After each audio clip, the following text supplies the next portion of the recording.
to cover baseball in the middle of a global pandemic is not something they generally teach in journalism school. But even the wiliest veteran hasn't had to deal with this particular challenge in the world of sports media, which makes the job of today's guest, Annie Rogers, that much more difficult in her first full season on the beat for MLB.com covering the St. Louis Cardinals. And we're gonna find out just what it's like to cover baseball when you're not even sure baseball should be happening.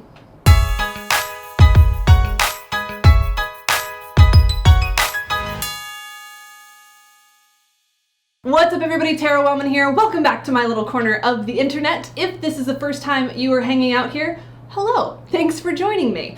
This is a place where I get to connect with you, you get to connect with me, we get to connect with guests that come on the show like you will hear from in just a moment, and we share about life and about success and about struggles and about challenges and victories, all tied together with a common thread of sports, because it's what I love, presumably it's what you love, and that's what we're going to talk about today. And we're going to do so in the context, once again, of another awesome woman doing her thing in the sports industry. Now, back in February, today's guest was dealing with spring training for the first time, covering the St. Louis Cardinals for MLB.com in her first full season after getting a taste of it last summer. And then, as we all know, the world kind of stopped spinning. So what's it been like trying to cover baseball when baseball wasn't happening? What was opening weekend like with all the new protocols in place? And does it really make sense to be covering baseball at all right now? Plus, we'll talk a little bit about her journey to the press box. All of that and more is in this conversation. I loved it. I know you'll love it. So let's get to it. Annie, thank you so much for hanging out a little bit with me today. The world of sports is a very complicated mess right now, and we'll talk a little bit about that, but a little bit about your journey into this world as well. So first of all, thank you for being here. How are you in the middle of the madness going on in the world right now? I'm good. Thanks for having me. I'm happy that we could find a time to do this. I'm always excited to talk about, sports reporting, baseball, all that stuff. So glad we could figure it out. But I'm doing well. Glad we could be at Busch Stadium this past weekend.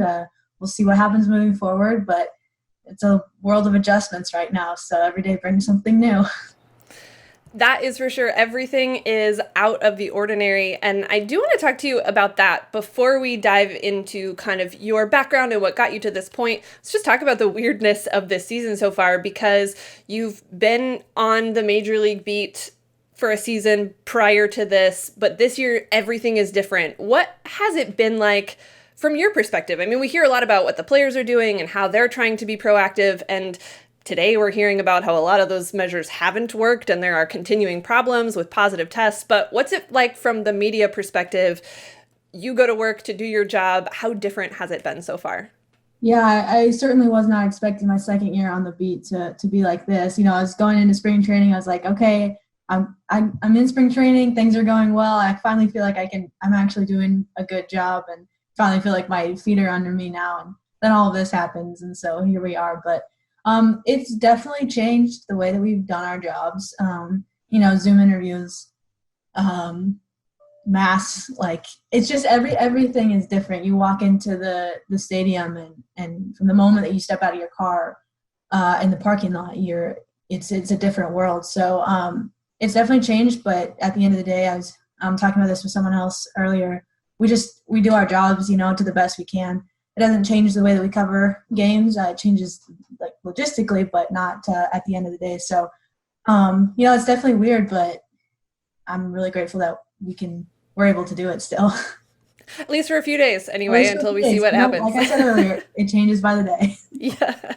Do you feel like, I'm just wondering, I tend to cover a lot of minor league baseball, but obviously that's not happening this season. So I'm curious if all of the pieces of the equation, when you get there and the temperature checks and everybody distancing and the masks, does it feel, I guess my question is, do you feel like it's a situation that you walk into because of all of that, you realize the severity of it, or does all of that make you feel more safe considering the situation? Because I know people who, I was talking to someone the other day who works on the TV side for a different team, and he was saying, we're in different parking lots and we can't leave the premises. So we have to just, go hang out in our cars if we want to go. away anywhere from inside the stadium, and certain people are allowed in and other people aren't allowed in. Does it make you feel like, okay, they're actually taking these precautions and I feel safer, or does it make you a little more uneasy because all of that seems necessary?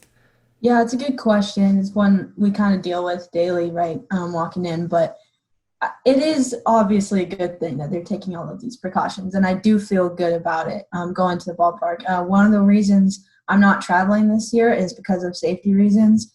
I feel like Busch Stadium is a bubble, and it's when players and everyone else step away from that bubble, that's when we have to kind of, think about what it means. And so me traveling, even if it's on the road through a car, I didn't feel comfortable doing that, at least to start the season.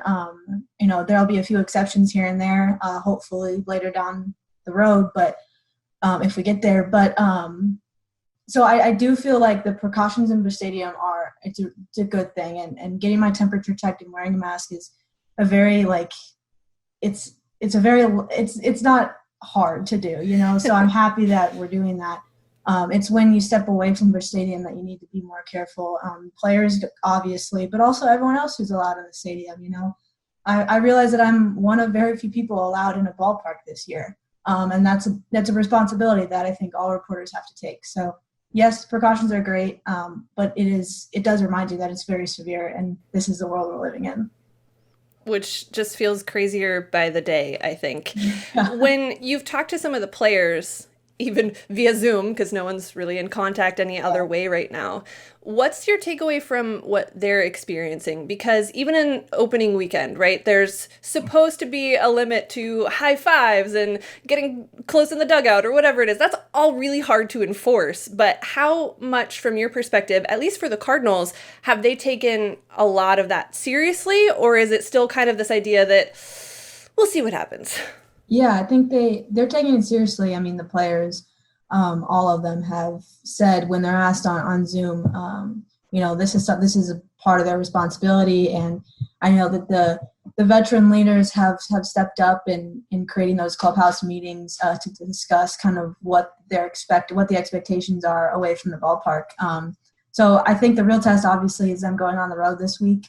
That we'll see how that all goes, but I think at home, there's this, they all are expected to, limit exposure outside of their homes or hotels in the ballpark. And I think they're taking it pretty seriously from what I've gathered, at least from players and coaches and other people around down on tier 1, I guess. Yeah, that's the thing that we all have to just sort of assume is that what's happening there, it's a bit of a mystery because no one's allowed there, right? That's the other thing about our job, how it changes. I mean, going into the clubhouse as a reporter is very important because there's so many things I gather that I don't get in interviews. Seeing how the players interact, seeing what the players do coming in and out of the clubhouse, seeing who's there and who's not. Those are all really essential to our job, really. So that kind of changes how we do things. I'd probably have a much more comprehensive answer if I was allowed if I was tier 1, but I'm not. And so we have to adjust, and we have to, ask different questions and things like that to really get an inside look. I'm curious about that. I've heard fellow St. Louis Cardinals beat writer Derek Gould talk about how this has changed how you have to do your job when you're covering a team, but almost encourage kind of sharpening other skills that you don't have to rely on as much when you do have that firsthand access. What's maybe the thing about the way you're doing your job and gathering information and telling these stories that has been the most positively challenging in a way that has challenged you with perhaps a different part of your skill set than you had used before? Yeah, I think for me, it's interviewing. I think that as a young reporter, interviewing is probably the hardest thing to kind of get a grasp on because you don't want to ask the stupid quote unquote questions. You want to be professional, things like that.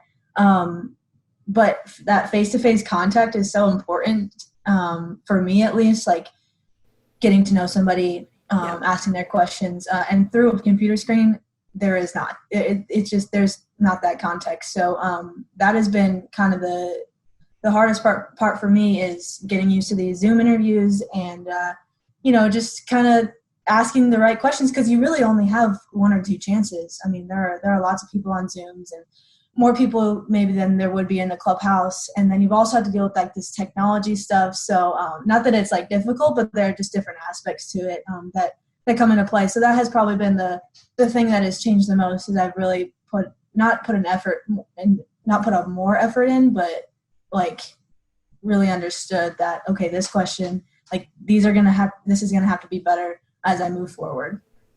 You can't rely as much on the power of observation in this case. When we're talking through a computer screen, the players can't, it's just hard for them to like see who's talking, even though there's that yellow box. Like it's just a weird setup. So, we have to kind of get used to that. And I think after 3 days of the regular season, we might be getting better at it, but we'll see. I'm sure it will be a process that changes as we go throughout, hopefully, the rest of the summer. We'll circle back to some Cardinal stuff in a minute, but I do want to talk a little bit about your path to the press box for the Cardinals for MLB.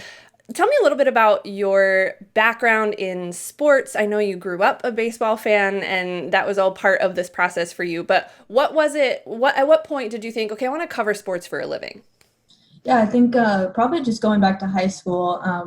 I grew up in Des Moines, Iowa. I went to Johnston High School, and I was an athlete. I ran cross country and track, and I always enjoyed that. But my other part of high school was newspaper, and I got in. I randomly took this journalism class in freshman year, and I decided that, this is pretty fun. So I took newspaper and kind of like rose in the ranks. I became a sports editor my sophomore year, and was that again my junior year, and then senior year I was editor-in-chief. And I realized that I really loved journalism. That was my first and foremost thing that I realized. And then I liked covering sports because obviously I'm a sports fan, and it was always fun for me to go and cover whatever was happening in the high school sports scene. And really I got into sports. I point to this moment.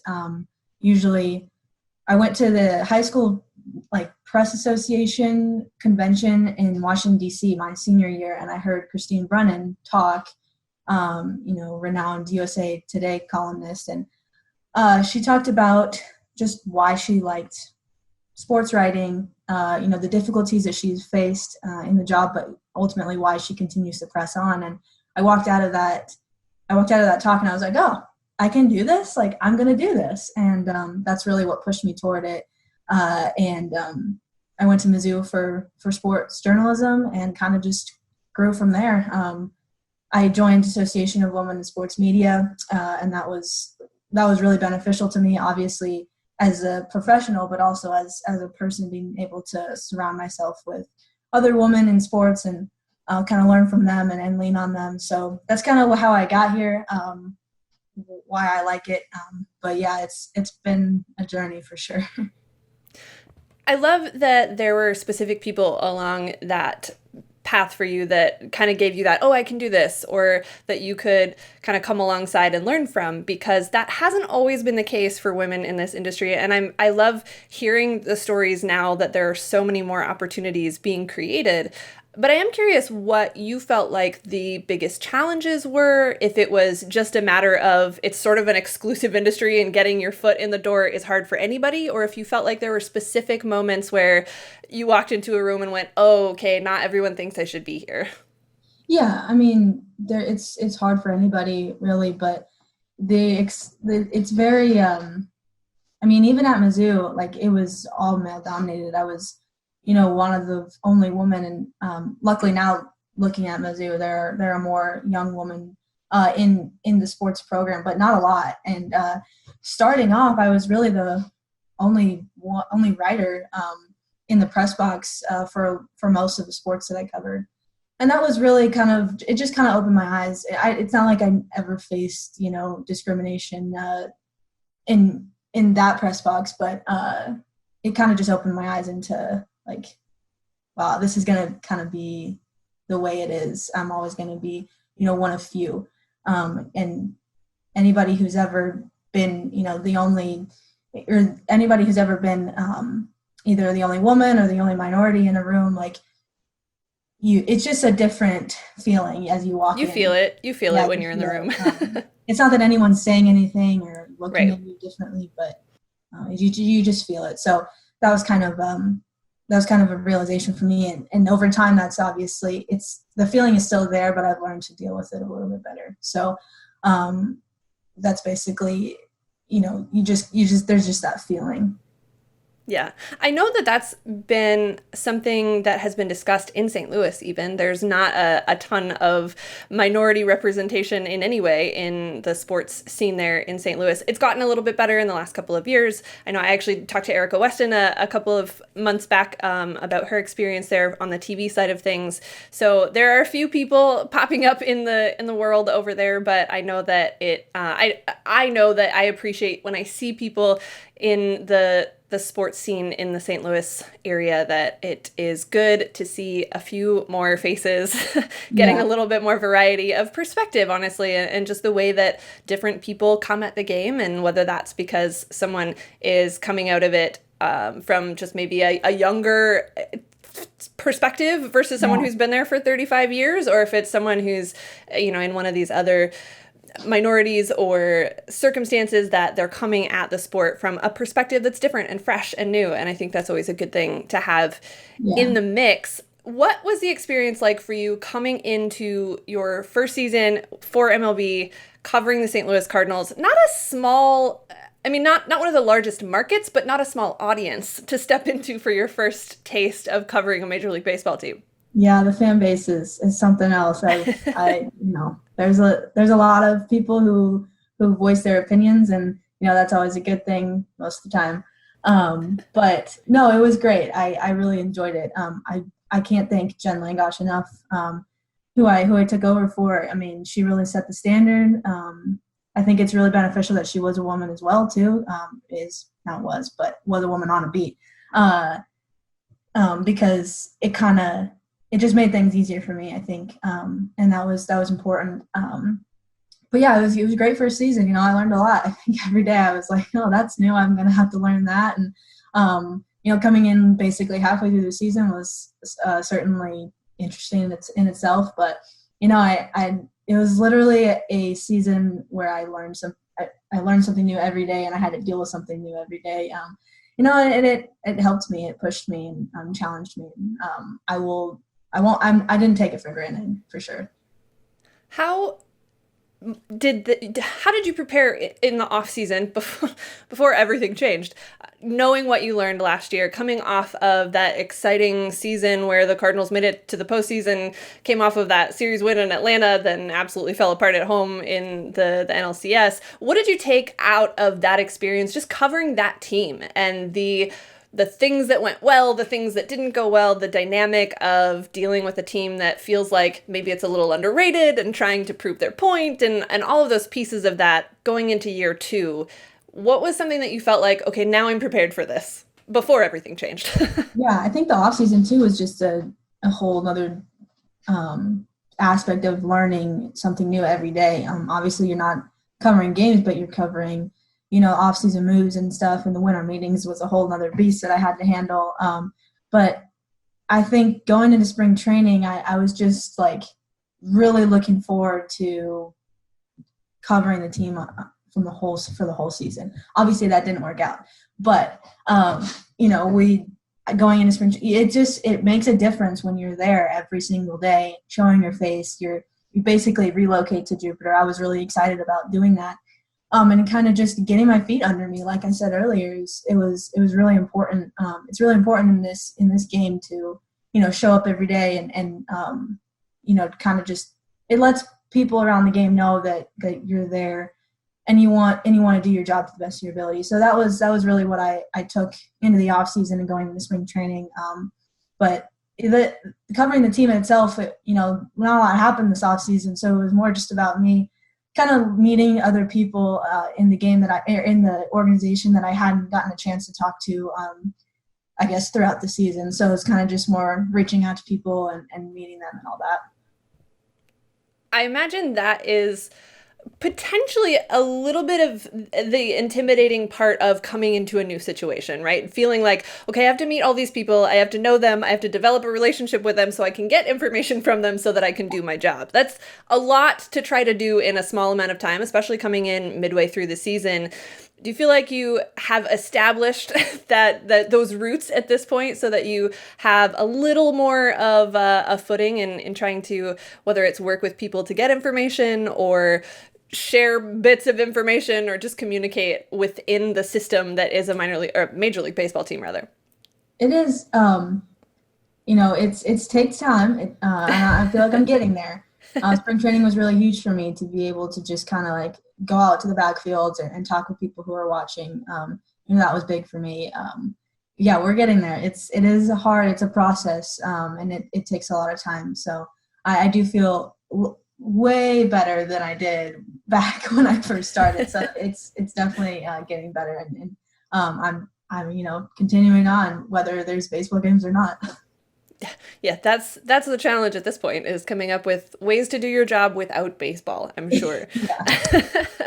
I did want to ask about, we talk often in baseball about kind of the grind of the season for the players, but what I think a lot of people don't have as much perspective on is the media side of that, in that not only are you there for the games, but you're there after the games to finish writing a story, you're there early to get interviews. You don't often have days off like this once the season gets underway. So when you got the chance to come in last season, take over, travel with the team, do all of those things, how much of that grind is maybe different or more intense than you think most people realize?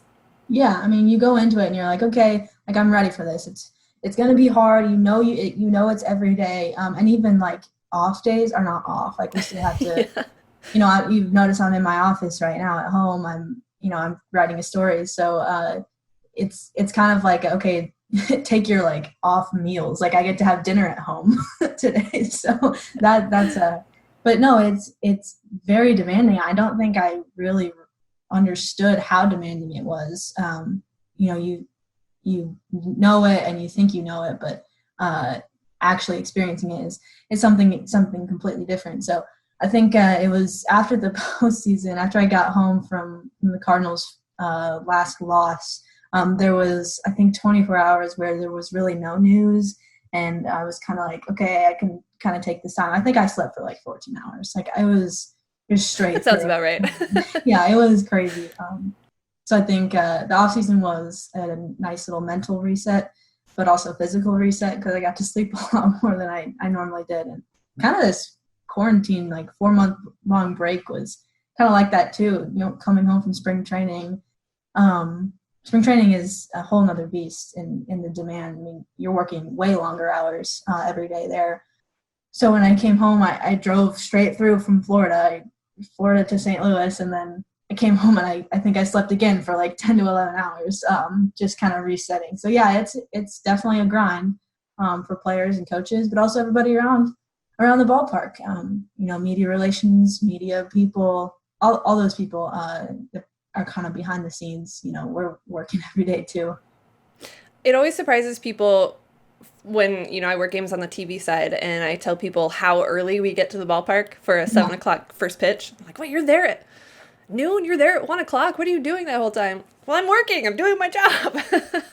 There's so many more hours than just the 3 hours of a baseball game that you're working when you're in the mix, whether it is, like you said, on the media side or even just in the stadium. They're often far before I am and working and getting things ready as well. So that's part of the puzzle that kind of goes under the radar, which is fine. I don't know everything about everybody else's jobs, but it surprises people, I think, when they find out just how many hours we end up spending. And then they wonder why we have no social life.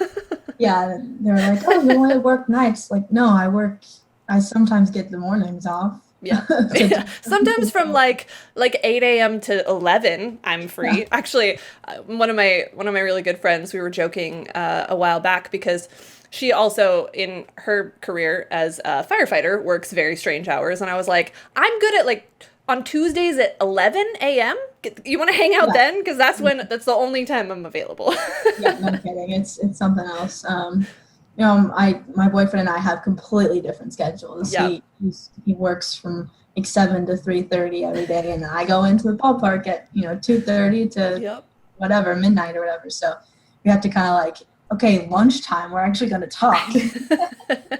So it's definitely an adjustment. Yeah, little reorganization of the social scene, at least during baseball season, if not Yeah. forever. I understand why people get very tired of that at some point in their careers, for I sure. always I always tell my friends, hey, if you're gonna plan something, plan it in the off season so I can Right. actually figure out time to come. My friends and I always get my media friends and I always get very annoyed when people plan weddings like in the I middle of know. the sports season. I'm like, do you not understand? I know. Do you not understand how little time I have for you at this point? And You want me because to it's be there? clearly about me. You gotta schedule it in November through Yeah. January. Like Right, something like exactly. that. You have like a 2.5 month window when I'm actually available for you. And even then, if news breaks, sorry. Yeah, That's true. Yeah, I might have to leave. that is what The struggle socially is real. But I mean, at the end of the day, if you're doing something that you love, you at least have that going for you. And it seems like that is the case for you. What is the best part about getting to do this job? I mean, current circumstances notwithstanding, but getting to cover a major league team for a living and write about those incredible athletes and their stories. What's the best part about it for you? I think it's just that writing the stories, getting to tell the stories.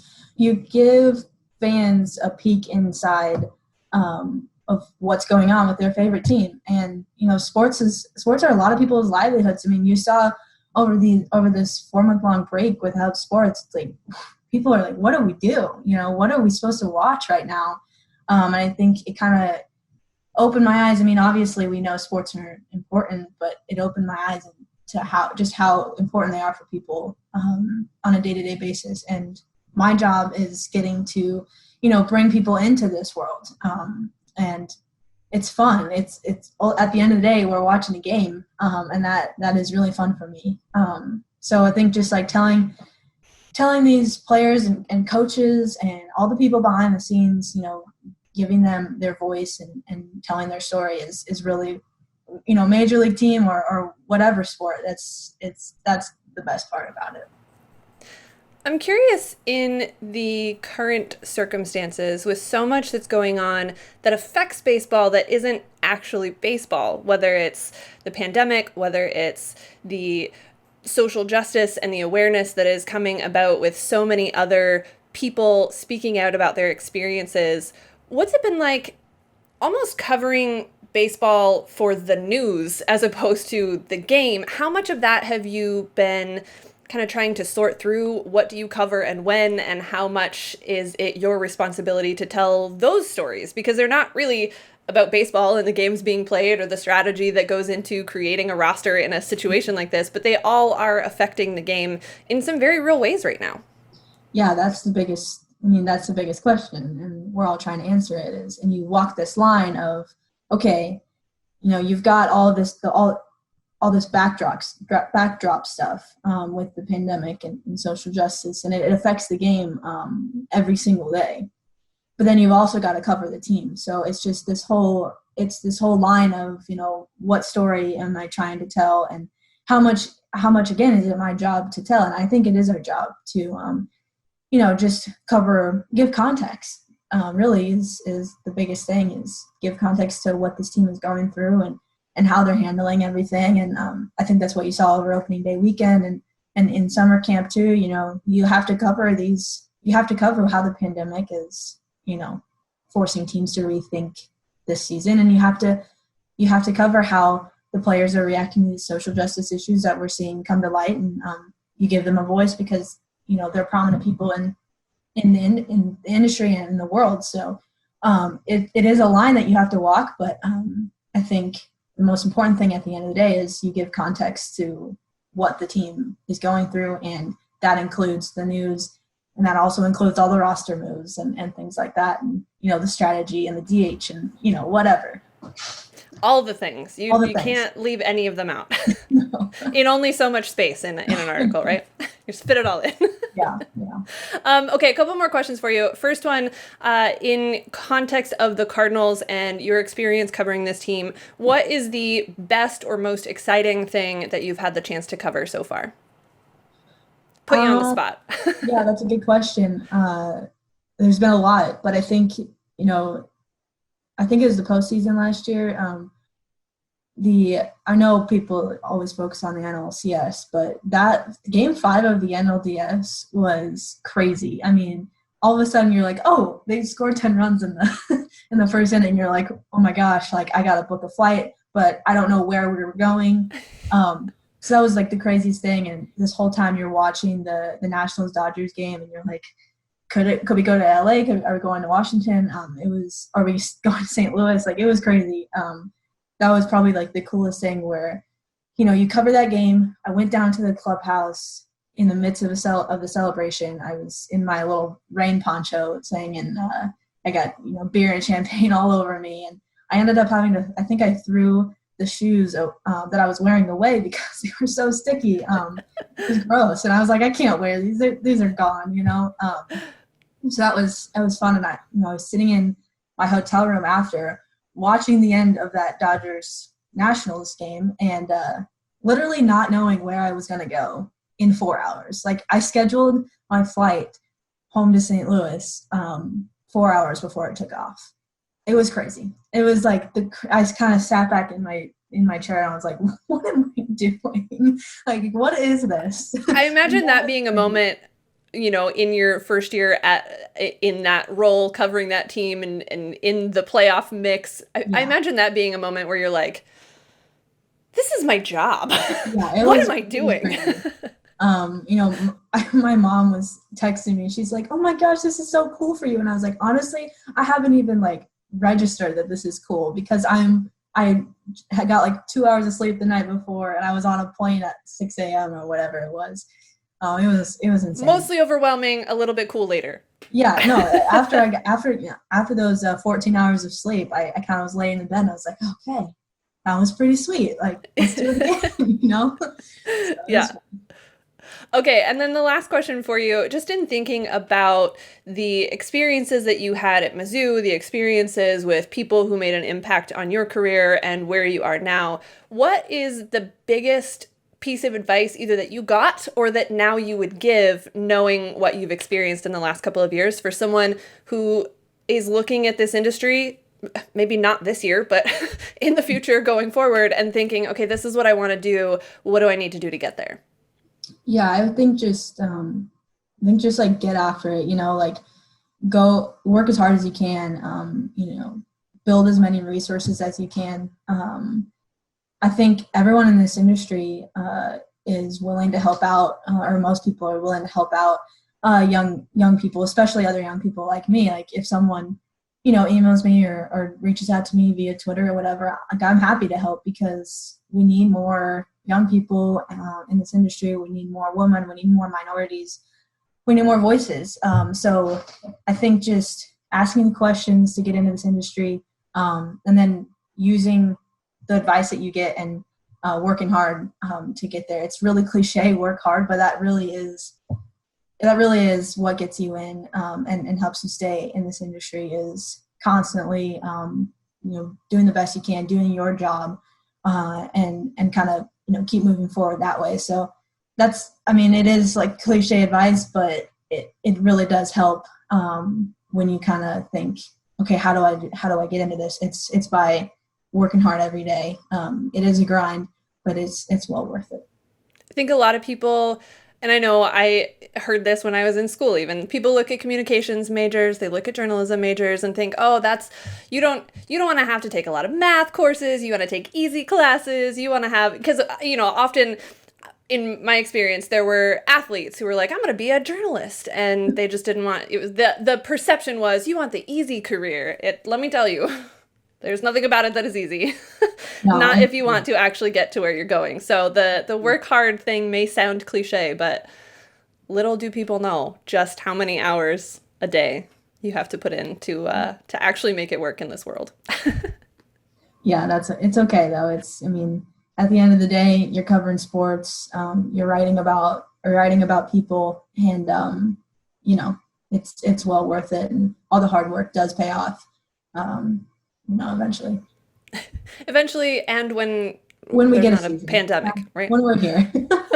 when we get a chance to actually do those things, it pays off. It makes things a lot easier on all of us. Well, thank you so much for your time. I know that the world has probably changed 17 times in the half hour that we've talked today, so I'll let you check that out, see what else you may have to cover, and hopefully we get a chance to do this again once we see a little more baseball this season.